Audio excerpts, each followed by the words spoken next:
hay que decir que muchos movimientos sociales, movimientos indígenas, movimientos de mujeres, de jóvenes, han sido miopes con la comunicación, y cuando uno preguntaba dónde está el departamento de comunicación de tal movimiento, te remitían a relaciones públicas, y se entendía que una estrategia de comunicación era tener un vocero que mandaba boletines o que convocaba una rueda de prensa, a relaciones públicas del movimiento.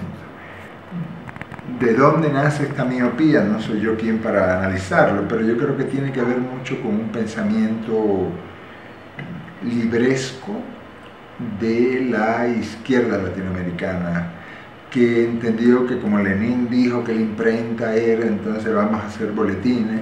Entonces la izquierda latinoamericana inundó de boletines que nadie leía, que tenían que regalar porque nadie compraba, que ni los mismos que los escribían lo leían porque eran profundamente aburridos, con un lenguaje libresco, con un lenguaje intelectualoide, por decirlo menos, ¿ya? Y entonces se hacían los tales boletines y se hacían los tales comunicados, hasta la letra era insoportable. Yo acabo de estar en Honduras ahora hace poco y me enseñan periódicos disque populares con una letra tan chiquita que hasta un campesino cómo va a leer eso. Pero nos anclamos en eso y perdimos de vista la cultura oral, perdimos de vista la radio, perdimos de vista los medios masivos. Le tuvimos mucho miedo a los medios masivos porque no los sabíamos trabajar. Evacuamos completamente la llave maestra para llegar al corazón y a la conciencia popular, que es el humor. Los dirigentes no reían, en los sindicatos no se reía, en los boletines era poco menos que pecado el humor. Evacuamos la comunicación, la verdadera comunicación popular, que pasa por las dramatizaciones, que pasa por la narrativa, que pasa por el humor y el buen humor, que pasa por otra forma de comunicación. El atasco era tan grande que tú ibas a un meeting de izquierda y todo el mundo se aburría, pero nadie lo decía. Los discursos eran plumbios, pero todo el mundo aplaudía porque eso era lo correcto. Yo creo que eso se va superando porque a palos entiende el burro, ¿no? Y hay que cambiar esa forma tan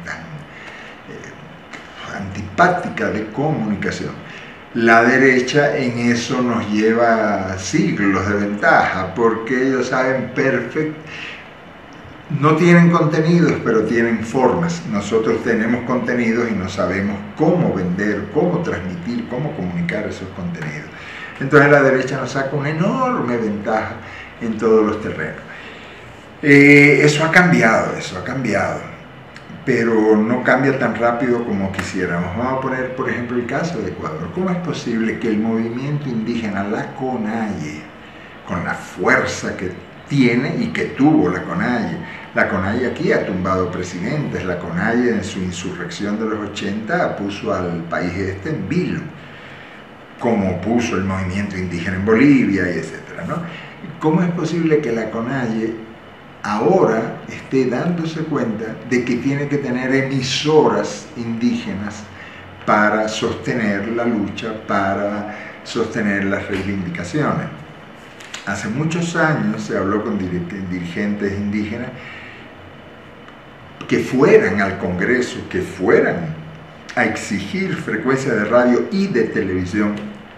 Aquí hay una televisora pequeña en Cotopaxi, para de contar, y hay unas 5 o 6 emisoras indígenas, y ahora le han dado unas 14 frecuencias a las nacionalidades, pero son frecuencias de alcance muy reducido.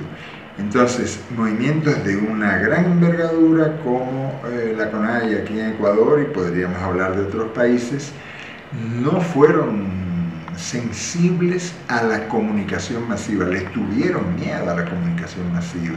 Incluso dijeron, eso es comercial, eso es, nosotros vamos vamos a lo que vinimos, vamos a lo que es serio, vamos a hacer un boletín el más aburrido posible para que nadie lo lea y nadie lo compre, ¿ya? Experiencias exitosas. Bueno, yo estuve en Honduras y acabo de publicar un texto sobre Radio Progreso de Honduras. Fíjate qué curioso, cuando el golpe de Estado contra Zelaya, hace 3 años exactamente, se cumplen ya, cuando el golpe de Estado contra Zelaya, esta Radio Progreso, fue intervenida por los militares, fue cerrada, fue abierta, fue amenazada de muerte, porque ser periodista en Honduras es una profesión muy, muy peligrosa. Y esta emisora, Radio Progreso, y un equipo joven que la sostiene y un director de luz larga que la dirige, descubrió el valor del humor para tratar el tema del golpe de Estado. Entonces, como todo era una tragedia, porque todos los días eran muertos, eran apaleados, las marchas, la gente estaba sobrecargada de tensión en la gran resistencia que se hizo contra Micheletti y los golpistas. Radio Progreso comenzó a sacar un anti-informativo que le llamó Notinada. Como los golpistas decían que en Honduras no estaba pasando nada, que todo estaba tranquilo, que este es el país en que no pasa nada, entonces ellos inventaron Notinada, el país en que no pasa nada. Y era un anti-informativo llevado por una reportera con voz estridente que apoyaba a los golpistas, que decía que eran unos ñángaras los de la resistencia. Este programa se pasaba por Radio Progreso y en este programa se burlaban de Radio Progreso. Esta reportera golpista se burlaba de Radio Progreso.